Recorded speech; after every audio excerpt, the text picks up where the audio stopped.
ओम शांति। आज मीठे बाबा की साकार मधुर महावाक्य सुनेंगे 7/12/2022 की। तो बाबा ने कहा भगवान के बन करके कभी भी उल्टी चलन नहीं चलनी है ना। हमेशा श्रीमत पर ही चलना है। सभी आत्माओं को पिता का परिचय देना है और सबको सुखधाम का रास्ता बताना है। माना बाबा ने कहा सर्विस का क्या रखना है। जो सर्विस का शौक रखेंगे है ना, जिनको शौक होगा वो तो सर्विस करेंगे। तो बाबा कहते हैं आप सब रूहानी यात्री हो, है ना, परम धाम के यात्री हो। तो यहाँ पे यात्रा में रहते हुए बाबा कहते हैं एक दो को सावधान करते रहना है, एक दो को बाबा की याद दिलानी है। अब तो दुनिया का विनाश होना है ना। तो बाबा कहते अभी देखो दुनिया का जो विनाश होना है, तो दुनिया में कितना पाप है उसका, और सभी आत्माएं उसमें क्या हो रहे हैं, फंस रहे हैं। तो हम बच्चों को उसमें फंसना नहीं है, सदैव ये नशा रखना है। भगवान हमको पढ़ाते हैं, है ना। बाबा कहते अगर हम भगवान के बच्चे बन करके अगर हम औरों को रास्ता ना बताएं, है ना, तो उनके बच्चे कैसे कहलाएंगे। उल्टी चलन अगर चलेंगे तो बाबा कहते हैं फिर तो मेरे बच्चे कहला नहीं सकते, मेरी इज्जत गंवा देंगे, है ना। तो बाबा कहते ये नहीं समझना। आज बाबा ने बताया कि हम जो कुछ भी कोई विकर्म कर रहे हैं, कोई छिप करके पाप काम कर रहे हैं, है ना, बाबा को थोड़ी पता पड़ता है, ये नहीं समझना। आज बाबा ने कहा बहुत बड़ी बात भगवान ने कही। अरे कई बार बाबा कहते हैं ना मैं तो कुछ भी नहीं जानता हूँ, मैं जाने जाननहार हूँ ना, तो मैं आदि मध्य अंत को जानता हूँ। तो भगवान को भी भोलेनाथ को भी बच्चे चला देते हैं, उनको थोड़ी पता चलेगा और उल्टी चलन चलते रहते हैं। लेकिन आज बाबा ने कहा अरे भक्ति मार्ग में भी मुझे सब मालूम पड़ता है, तभी तो तुमको फल मिलता है ना। तो अब कैसे, अभी तो तुम बच्चे बने हो, तो छिपा करके अब भूले मत करो। ऐसा मत समझो कि मुझे सब पता, मुझे कुछ भी पता नहीं चलता है। ये बाबा ने एक इशारा बच्चों को दिया है। तो हम बच्चों को क्या करना है, भूलें करेंगे तो भूलें बढ़ती रहेगी, है ना। इसलिए हमें भूल नहीं करना है। अगर कभी कुछ भूल हो जाए तो बाबा को बताकर सॉरी करना है और आगे से ऐसा नहीं करेंगे, ठीक है, करना ही नहीं है ऐसा। तो अभी हम विस्तार से ईश्वरी महावाक्य को सुनते हैं। आज की मुरली का सार। मीठे बाबा कहते हैं मीठे बच्चे, तुम्हें अच्छे संस्कार धारण कर पतितों को पावन बनाने की सर्विस करनी है। अंधों की लाठी बनना है ना। जिन्हें ज्ञान नेत्रहीन जो आत्माएं हैं जो भटक रहे हैं, बाबा कहते उनका सहारा बनो, उनको रास्ता बताओ। आज की मुरली का प्रश्न है पिछाड़ी के समय, अंत समय कौन सी अवस्थाएं हैं। माना हम ब्राह्मण आत्माओं की, हम ईश्वरीय संतान की कौन सी ऐसी स्टेज आनी है। उत्तर है पिछाड़ी के समय निरंतर रूहानी यात्रा करते रहेंगे, अर्थात निरंतर शिव बाबा को याद करते रहेंगे। बैठे बैठे साक्षात्कार होंगे। बाप और वर्षा ये दोनों याद आता रहेगा, और साथ ही बैकुंठ को देखते रहेंगे, है ना, स्वर्ग की सीन सिनरियाँ को देखते रहेंगे। बस अभी हम यह प्रारब्ध पाएंगे, तो इससे क्या होगा, हर्षित होते रहेंगे। परंतु अच्छा पुरुषार्थ अगर नहीं किया तो पछताना भी होगा, ये भी बाबा ने बता दिया है ना। हर्षित कौन होंगे, जो ऐसा पुरुषार्थ करेंगे, है ना। लेकिन जो अच्छा पुरुषार्थ नहीं करेंगे वो पश्चाताप करेंगे और सजाओं का भी साक्षात्कार करेंगे कि कैसी सजा हमें मिलने वाली है। गीत बजा है रात के राही थक मत जाना, और सुबह की मंजिल दूर नहीं। ओम शांति। यह है रूहानी यात्रा। सबसे जास्ती महत्व इस यात्रा का है। कौन सी यात्रा का, मन बुद्धि की जो यात्रा, राजयोग की जो यात्रा है, इसका बहुत महत्व है। यह है ईश्वरीय भाषा अथवा भाषण। तुम भी भाषण करते हो ना। बाबा कहते हैं सबसे जास्ती तो मैं भाषण करता हूँ। क्यों? क्योंकि मैं तो ज्ञान का सागर हूँ। और फिर पतित पावन सदगति दाता हूँ। ज्ञान से सदगति होती है। तो शिव बाबा कहते हैं वास्तव में मेरा नाम भी एक ही है, ज्ञान का सागर और सदगति दाता तो एक को ही कहेंगे ना, बहुतों को तो नहीं कह सकते। दूसरे मनुष्य यह भी समझते हैं कि यह ड्रामा है, चक्र भी दिखाते हैं, परंतु चक्र की आयु भिन्न भिन्न दिखाते हैं। चक्र का भी ज्ञान चाहिए ना। कौन से चक्र की बात चल रही है? सृष्टि चक्र की बात। किसी के पास ये ज्ञान तो है ही नहीं। लाखों वर्ष कह देने से कोई बात का विचार भी नहीं कर सकते। तो बाप को कहते हैं सर्व का सदगति दाता। शिव बाबा कौन है? सर्व का सदगति दाता। गुरु होता ही है सदगति करने वाला। गुरु को आगे, फॉलोअर्स को, उसके जो चेले हैं, शिष्य को पीछे रखा जाता है। यहाँ ऐसी बात नहीं है। लौकिक दुनिया में क्या होता है, माना गुरु की परछाई भी अगर शिष्य खुंद लेना, माना पैरों से अगर उसको पड़ जाए परछाई में, तो क्या हो जाए, उसको पाप माना जाता है। इतना माना गुरु आगे रहते हैं और उसके जो चेले हैं शिष्य पीछे रहते हैं। यहाँ ऐसी बात नहीं है। यहाँ तो बाबा कहते हैं बच्चे तुम आगे चलो, क्योंकि गौशाला भी है ना।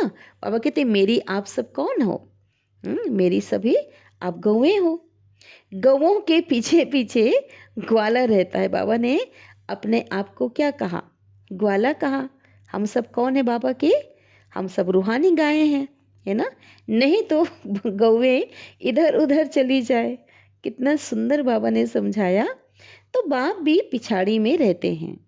आजकल भगत लोग समझते हैं आगे महात्मा जी हों, उनसे आगे जाना बेइज्जती समझते हैं, खुद भी समझते हैं, और उनका जो गुरु है ना वो भी अपना अपमान समझता है अगर उनका शिष्य उनसे आगे चले तो। लेकिन यहाँ तो सदगुरु, जो गुरुओं का भी महागुरु सदगुरु है, हम सब बच्चों को आगे रखते हैं। बाबा कहते हैं, कहेंगे बच्चे तुम आगे हो। बाप को तो पिछाड़ी में सारी नज़र करनी पड़ती है ना, कि कोई खा ना जाए। मिसाल है ना, एग्जाम्पल है ना, शेर रे शेर, परंतु शेर तो था नहीं, है ना। कहते हैं एक भेड़ बकरी चराने वाला जो होता था, एक व्यक्ति था, वो क्या करता था, लोगों को ऐसे मजाक करता था, है ना। वो बहुत ज़ोर ज़ोर से शोर करता था कि बचाओ रे शेर आ गया बचाओ। तो सब दौड़ करके आते थे, तो वो हंसता था, कहता था मैंने उनको बुद्धू बना दिया।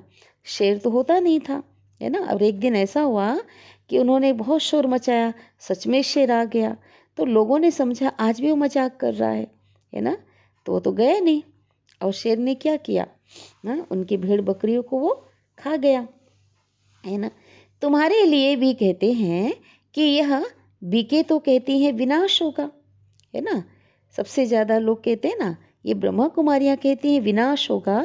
होता तो है नहीं, परंतु होना तो जरूर है ना। तो आगे चल करके मनुष्य समझ जाएंगे बरोबर विनाश का समय है। तुम बच्चे जानते हो विनाश किस लिए है? किस लिए है? विनाश तो कल्याण के लिए है ना।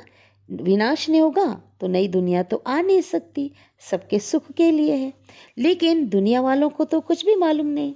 अच्छा, महाभारत लड़ाई के बाद क्या हुआ, किसको कुछ भी पता नहीं। अगर महाभारत की कहानी के हिसाब से देखा जाए तो सब खत्म हो गए, कोई रिजल्ट नहीं मिली। अब ऐसी तो कोई घटना हुई नहीं थी, है ना। तो बाबा ने अभी हमें बताया है, तुम बच्चे भी नंबरवार पुरुषार्थ अनुसार जानते हो, हमको बाबा की मदद है। तुम जानते हो बाबा आया है पतितों को पावन बनाने। तो बच्चों को भी यही सर्विस कर, है ना। जो सर्विस शिव बाबा करते हैं तो वही सर्विस कर ऊंच पद पाना है और पतितों को पावन बनाना है, अंधों की लाठी बनना है।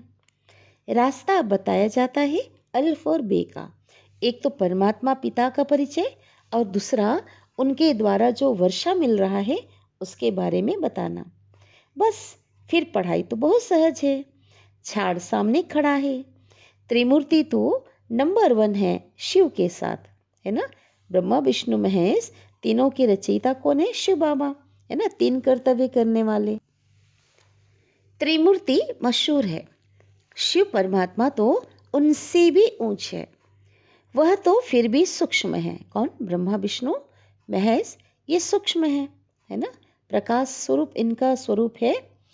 उनसे भी ऊंच है निराकार परमात्मा, परंतु उनका नाम रूप देश काल कुछ भी नहीं जानते। तुम बच्चे भी पहले नहीं जानते थे। दिन प्रतिदिन सब कुछ समझाया जा रहा है। अभी तुम समझ चुके हो कि हम आत्मा हैं। संस्कार आत्मा में भरते हैं। अच्छे व बुरे संस्कार आत्मा में हैं। इस समय अच्छे संस्कार बहुत कम है, बाकी है बुरे गिरने के संस्कार।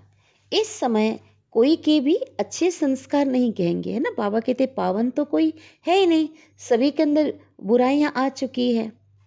भले कम या ज़्यादा है, परसेंटेज में है, लेकिन सभी के अंदर विषय विकार आ गए हैं। जबकि है ही रावण राज्य। मायावी दुनिया में कोई अच्छे और कोई बुरे तो होते ही हैं। कोई पाप करते होंगे तो कहेंगे इनके संस्कार अच्छे नहीं हैं।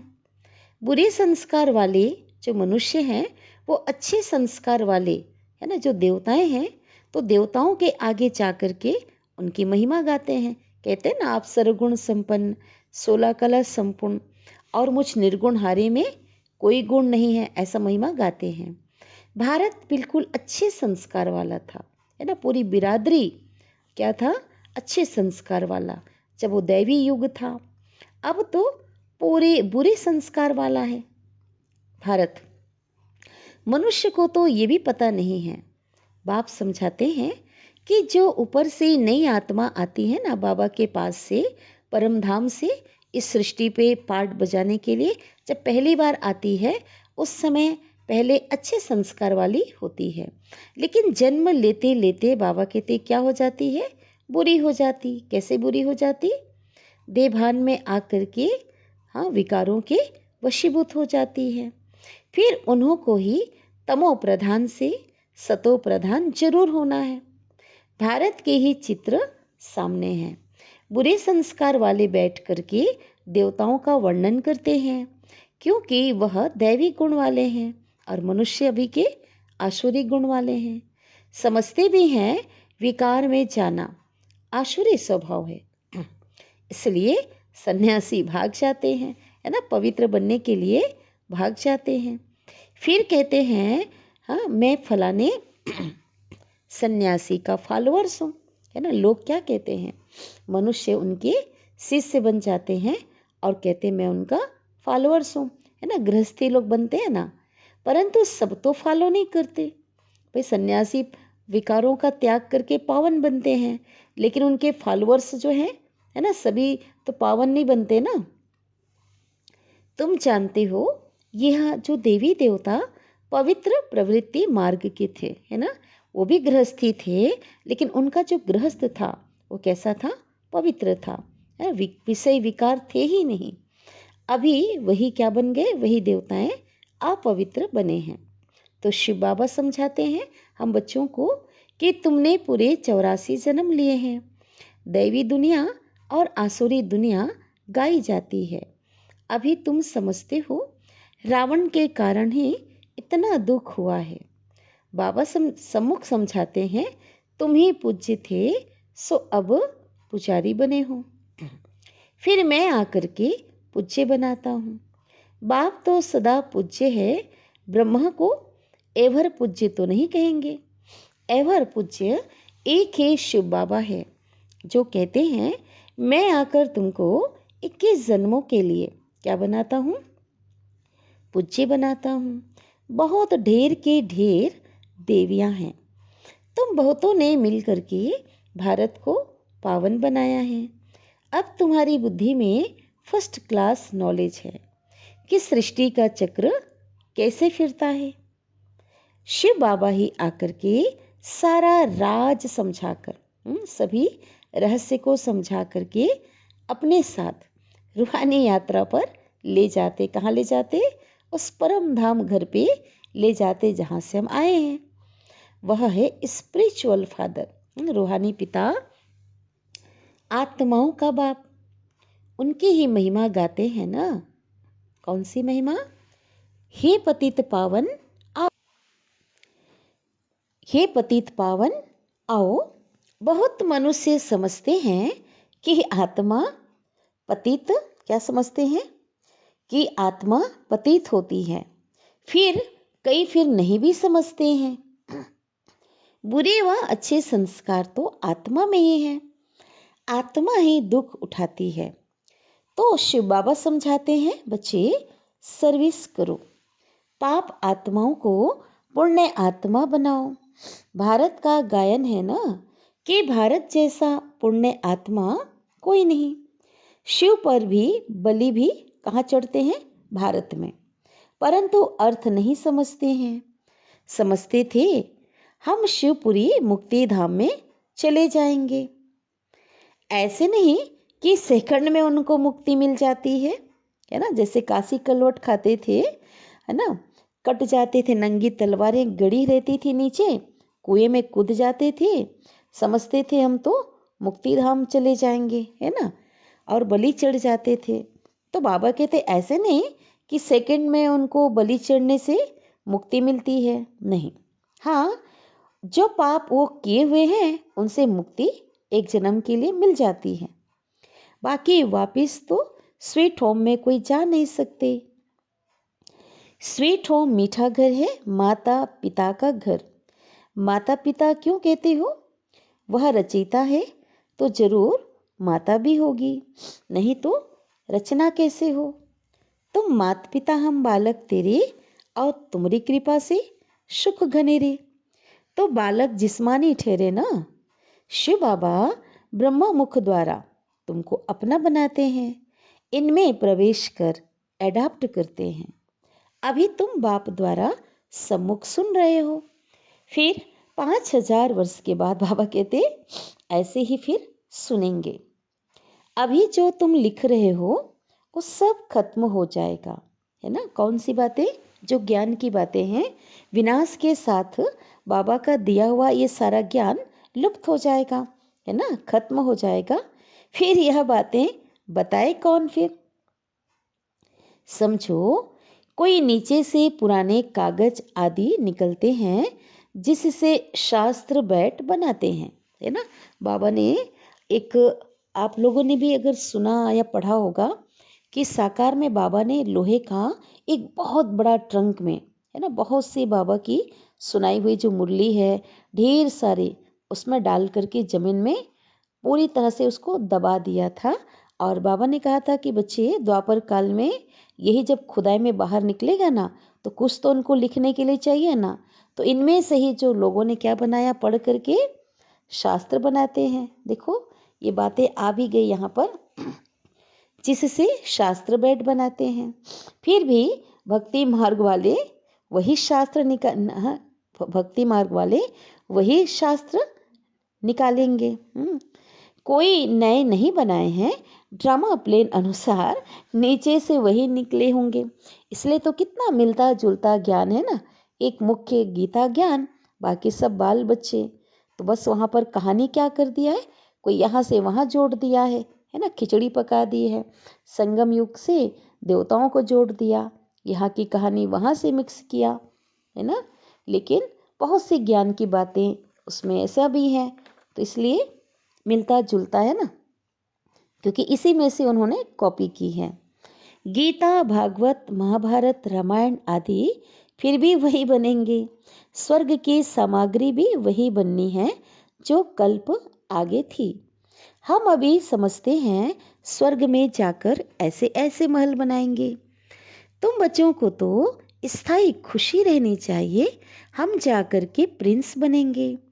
अगर निश्चय नहीं है तो स्कूल में जैसे बेसमझ बैठा हो, वो खुशी नहीं होगी, है ना। तो यहाँ भी अगर नॉलेज को समझ करके किसको समझाते नहीं हैं, फिर तो बेसमझ हुए ना। राजाएं तो बनने हैं, फिर कोई सूर्यवंशी में बनेंगे, कोई चंद्रवंशी में। जो पास हो गए, जिन्होंने विकारों पर विजय प्राप्त कर लिया, अच्छे से पढ़ाई पढ़ेंगे और राजे बनेंगे सूर्यवंशी घराने में। कोई फेल हो जाएंगे, उनको चंद्रवंशी में गद्दी मिलेगी। बाबा कहते हैं ना, सजा खा करके हाँ जो गद्दी मिलेगी। पढ़ाई में बहुत बहुत फर्क पड़ जाता है, कहाँ सूर्यवंशी और कहाँ चंद्रवंशी, बहुत फर्क है। बाप तो अच्छी रीति समझाते रहते हैं, बच्चों को अच्छी रीति पुरुषार्थ करना पड़े। अब बाप और क्या करेंगे, बाप तो समझाएंगे ही, है ना। बाप पुरुषार्थ थोड़ी करेंगे, पुरुषार्थ तो बच्चों को करना है। रूहानी यात्रा पर रहो, बाबा समझाएंगे, बच्चे रूहानी यात्रा पर रहो। और कुछ नहीं समझा सकते हो तो चित्रों पर समझाओ। यह भी देखते हो, जिनको समझाते हैं वो तीखे हो जाते हैं, है ना। होता है ऐसा, किसी ने किसी को ज्ञान दिया, उससे आगे वो चला गया, ऐसा भी होता है। और धर्म वाले भी आते हैं। बाबा ने साक्षात्कार तो पहले ही कराए हैं ना, शुरू की जो आदि रतन आत्माएं हैं, उनको बाबा ने पहले से क्या साक्षात्कार कराया। उनमें से कईयों ने साक्षात्कार ये किया है कि यह जो धर्म पिताएं हैं ना, इस्लाम धर्म का इब्राहिम, है ना, बौद्ध, क्राइस्ट भी बाबा के पास आएंगे। बाबा ने कहा था, अव्यक्त बाप दादा ने, वो आके बाबा से अभी पावर लेंगे, अंजलि लेंगे। भले कोई उन्हें नहीं पहचानेंगे, शिव बाबा पहचानेंगे। तो आज हम देखते हैं कि कोई सन्यासी के रूप में कोई बड़ा व्यक्ति भी जो है ना, जो ज्ञानी नहीं है लेकिन सेवा के हिसाब से भावना है, तो बाबा के पास जाते हैं। बाबा उनके हाथों में हाथ रखते थे, आपने देखा होगा। अव्यक्त बाप दादा किसी को फल दे रहे हैं, तो गुप्त रीति से बाबा के पास वो आते हैं। तो बाबा ने कहा ना, आएंगे बाबा के पास, अभी वो पावर लेकर जाएंगे, ताकि अगला जब उनका समय आएगा तो वो धर्म स्थापन कर सकेंगे, है ना। परम धाम में तो कोई ले नहीं सकेगा। तो ये बाबा ने करवाया था, और बाबा ने बहुत बातें अव्यक्त वाणी में भी क्लियर किया है। ये सब बातें समझने की बातें बिल्कुल ही सहज है। सृष्टि चक्र को समझना बहुत सहज है। मुश्किल बात तो है शिव बाबा की याद में रहना। पवित्र भी बन जाएं, डिफिकल्ट है रूहानी यात्रा, जिसमें थक जाते हैं। अगर सारा दिन बाबा की याद ठहर जाए, फिर तो कर्मातीत अवस्था हो जाए, है ना, संपूर्ण अवस्था आ जाए। स्कूल में पास तो सब होंगे, हाँ तब होंगे जब रिजल्ट निकलेगी, तब पता चलेगा ना कौन पास है कौन फेल है। लेकिन मुख्य है रूहानी यात्रा की बात। रूहानी यात्रा यह अक्षर बहुत अच्छा है। योग में ही मेहनत है। हठ योग सिखलाने वाले तो बहुत हैं, परंतु यह है रूहानी योग, तुम्हारे सिवाय कोई समझा नहीं सकते। इस राजयोग से ही मनुष्य पतित से पावन हो सकते हैं। यह योग बाबा और तुम बच्चे ही सिखला सकते हो। बाहर में जब सभी सुनेंगे तो कहेंगे हमारा योग ठीक है क्या कहेंगे, और सभी झूठे योग हैं। बाहर में तो बच्चों को ही जाना है ना, इस योग को तो कोई जानते ही नहीं है, है ना। उनका नाम हठ योग है, यह राजयोग है, और जो योग वो कर रहे हैं उनको ही वो सच मानते हैं। भगवान वाच, भगवान कहते हैं मैं तुमको राजयोग सिखलाता हूँ, वो हठ योग तो मनुष्य सिखलाते हैं। अब भगवान कौन, श्री कृष्ण ने तो योग से इतना ऊंचा पद पाया, योग सिखलाया नहीं, योग करके उसकी आत्मा ने इतना उच्च पद पाया। भगवान तो ऊंचे से ऊंचा है ना, निराकार है। तो बीज और झाड़ का ज्ञान बहुत सहज है, बाकी याद में रह नहीं सकते। झाड़ आदि का राज बहुत सहज है, किसको समझाना। बच्चे बहुत अच्छी रीति समझाते भी हैं, बाकी योग में मेहनत है। घड़ी घड़ी एक दो को सावधानी बाबा कहते देते रहें, है ना, शिव बाबा की याद दिलाते रहें तो अहो भाग्य। समझते हैं, सहज भी है और तो मुश्किल भी है, बहुत फेल हो जाते हैं। इसलिए कहते हैं हमको योग में बिठाओ। तो बाबा कहते हैं, ऐसा कहते हैं, हमको शांति पसंद आती है। शांति का नाम सुना है ना? कोई कहते निष्ठा में हमको शांति मिलती है, ये भी गपोड़ा है। आधा घंटा योग में बैठ के चले गए, वो कोई शांति है क्या? बाबा कहते नहीं, वो तो अल्पकाल की हो गई। शांति तो तब मिल सकती है जब गृहस्थ व्यवहार में रहते हुए पवित्र बन रूहानी यात्रा पर रहें, ऑफिस में बैठे हुए और घर में बैठे याद की यात्रा वरना मन बुद्धि की यात्रा करते रहें। जो अवस्था तुम्हारी पिछाड़ी में आनी है ना, तभी से अभ्यास करो। अंत में क्या होगा? बाबा की याद तो भूलेगी नहीं, निरंतर स्थायी याद हो जाएगी ना। बैठे बैठे फिर क्या करेंगे? साक्षात्कार करते रहेंगे।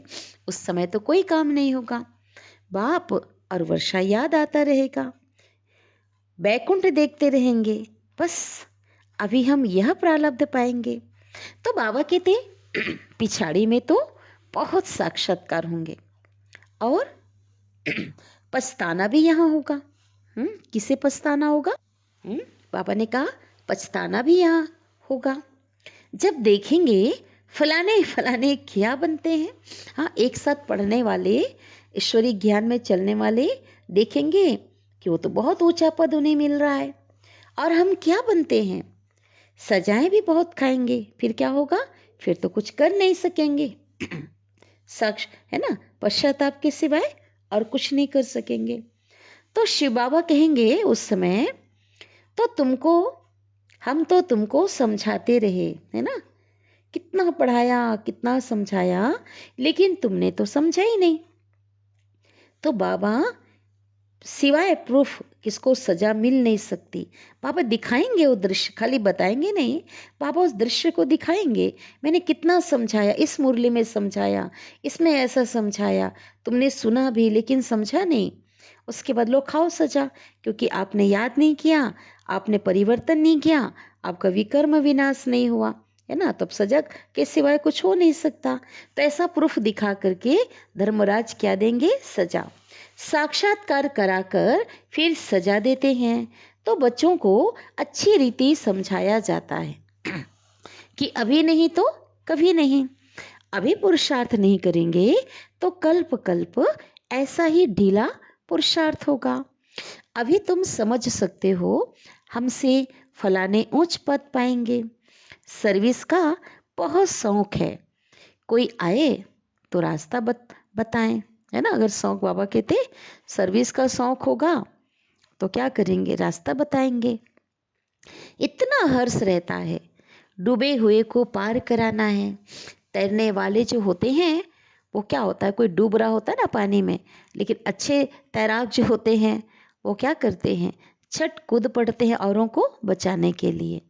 गाते हैं ना, नैया मेरी पार लगा दो। अब बाप हमको सच्चा रास्ता बता रहे हैं, हमको फरमान मिला है, कोई भी आए उनको अपना लक्ष्य बताना है। बाकी यह शास्त्र आदि सब भक्ति कल्ट के हैं। पतित पावन तो एक ही बाप है जो आकर के गीता ज्ञान सुनाते हैं। श्री श्री 108 यह रुद्र अर्थात शिव निराकार की माला है। निराकार आकर के पढ़ाते हैं। यह कोई शास्त्र आदि का ज्ञान नहीं है, हमको तो बाप ज्ञान सुनाते हैं। महिमा ही सारी बाप की है। किसकी? शिव बाबा की। ज्ञान का सागर वह है, ऐसा समझाना चाहिए, जो वह कोई बात बीच में कर ना सके। कौन? जो अन्य लोग हैं। हम बेहद के बाप से पढ़ते हैं, समझाओ। सर्व का सदगति दाता वही एक बाप है। इस बात पर बाबा कहते जोर देना चाहिए। अगर वो नहीं समझते हैं तो बाबा कहते पीछे नहीं लगे रहो, छोड़ दो। बोलो तुम तो देवी देवता धर्म के हो ही नहीं, तो फिर बाबा कहते वो रास्ता छोड़ दो। परंतु समझाने की भी हिम्मत चाहिए। सन्यासी भी कोई कोई आ जाते हैं, आगे चलकर वृद्धि को पाएंगे। कितने बाबा के बच्चे सन्यासी आकर के हाँ क्या बन गए, भगवान के बच्चे बनकर वर्षे के अधिकारी बन गए, है ना, वर्षा प्राप्त करने का पुरुषार्थ कर रहे हैं। उस समय बाबा ने ऐसा बताया था। अभी तो अनेक ऐसे बच्चे आगे ज्ञान में। कुंभ मेले पर कितने ढेर आते हैं स्नान करने। दिन प्रतिदिन भक्ति भी क्या हो रही है, तमो प्रधान होती जाती। तमो प्रधान अर्थात 5 तत्व जो तमो प्रधान है, धरती वायु अग्नि आकाश जल, उसकी पूजा करते। तमोगुणी मनुष्यों की पूजा करते, भूत पूजा, जानवरों की पूजा। तो ये जो पूजा है ना, ये तमोगुणी पूजा हो रही है। इसको फाल आप पाम्ब कहते हैं, है ना। यही क्या है, कीर्ति कला। भारत का क्या है पता नहीं। यह भी एक खेल है जिसमें दिखाते हैं दुनिया विनाश कैसे होती है। अभी उनकी पॉम्प है, अभी तो कितना आकर्षण है ना, भारी आकर्षण, शो कितना है, और अचानक क्या हो जाएगा, विनाश हो जाएगा। दीपक जब बुझने वाला होता है ना, एक बार जोर से रोशनी देता और बुझ जाता है। तो अभी भी दुनिया में बहुत पॉम्प है, शो है माया का ना, फिर क्या हो जाएगा, विनाश हो जाएगा। तुम बच्चों को सदैव नशा रहना चाहिए कि बाबा हमको पढ़ाते हैं, बाबा हमको सुखधाम का रास्ता बताते हैं। अगर हम औरों को रास्ता ना बताएं तो बाप के बच्चे कैसे कहलाएंगे फिर। उल्टे चलन अगर चलते हैं, उल्टी चलन से इज्जत गंवा देते हैं। किसकी इज्जत, खुद की भी और बाप की भी इज्जत चली जाती है ना, अगर उल्टी चलन करेंगे। फलाने का बच्चा ऐसा है कहते हैं ना। बहुत बच्चे समझते हैं हम पाप करते हैं, बाप को मालूम थोड़ी ही पड़ता है। तो शिव बाबा भी सब जानते हैं। बाबा कहते हैं अरे भक्ति मार्ग में भी मुझे जब सब मालूम पड़ता है तब तो तुमको फल मिलता है ना। बाप को तो तरस पड़ता है बच्चों पर। जो बच्चे ऐसा समझकर अपनी भूल को छिपा के रखते हैं, भूलें करते रहते हैं, ऐसी जिनकी सोच है ना, तो भगवान को भी रहम आता, तरस पड़ता है। बच्चे अभी तक छिपा करके भूलें करते रहते हैं, समझते नहीं। अच्छा, बाबा हम बच्चों को याद प्यार दे रहे हैं। मीठे मीठे सिकिलते बच्चों प्रति माता पिता बाप दादा का याद प्यार और गुड मॉर्निंग। रूहानी बाप की रूहानी बच्चों को नमस्ते, और हम रूहानी बच्चों की रूहानी माता पिता बाप दादा को याद प्यार, गुड मॉर्निंग और नमस्ते। शुक्रिया बाबा, शुक्रिया आपका दिल से पद्मा पदम गुना शुक्रिया। धारणा के लिए मुख्य सार, पहली पॉइंट है रूहानी यात्रा पर रहने के लिए 1-2 को सावधान करते रहना है ना, बाबा की याद दिलानी है। कर्म अतीत अवस्था में जाने के लिए सारा दिन याद में रहने की मेहनत करनी है। कोई भी उल्टी चलन नहीं चलनी है। सबको सुख धाम का रास्ता बताना है। सर्विस का बाबा ने कहा शौक रखना है ना। वरदान दे रहे हैं सदगुरु, बहुत प्यारा वरदान। संकल्प से भी मेरेपन के मैल को समाप्त कर बोझ से हल्का रहने वाले फरिश्ता हो, है ना। संकल्प से भी मेरेपन के मैल को क्या करना है, समाप्त करना है। मेरेपन का विस्तार ही क्या है, बोझ। कोई भी मेरापन, मेरा स्वभाव, इतना मेरा स्वभाव ही ऐसा, मेरा संस्कार, मेरी नेचर, कुछ भी मेरा अगर है ना तो वो बोझ है। और जो बोझ वाला है वो उड़ नहीं सकता, फरिश्ता बन नहीं सकता।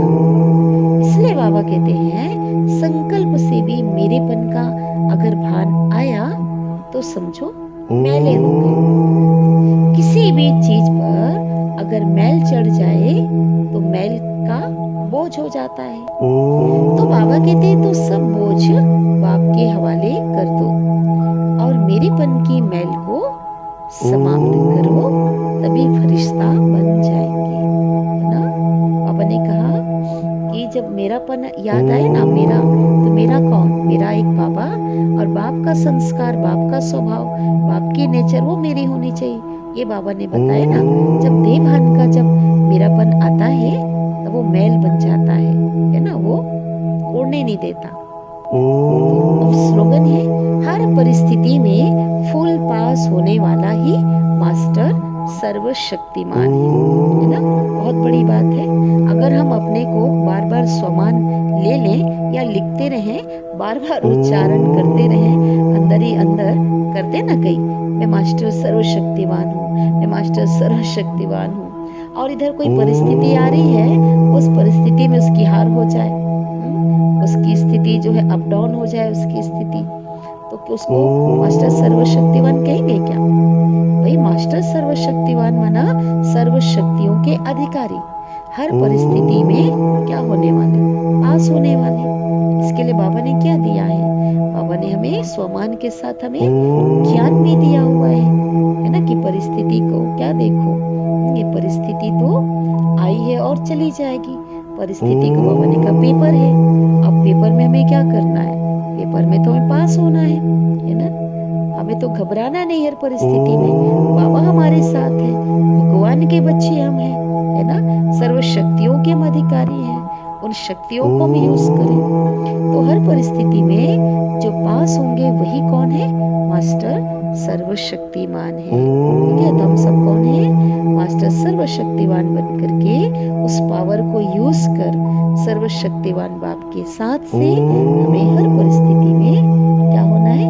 विजय प्राप्त करनी है। अच्छा, ओम शांति।